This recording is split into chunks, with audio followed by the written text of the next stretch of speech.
క్రైస్తవ్యం అంటే మత మార్పిడి కాదు, క్రైస్తవ్యం అంటే మతాన్ని మార్చడం కాదు, క్రైస్తవ్యం అంటే మతాన్ని మార్చడం కాదు.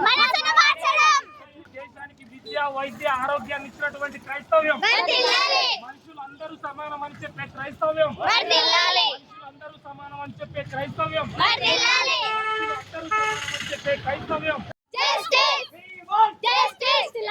చేసిన క్రైస్తవ్యం,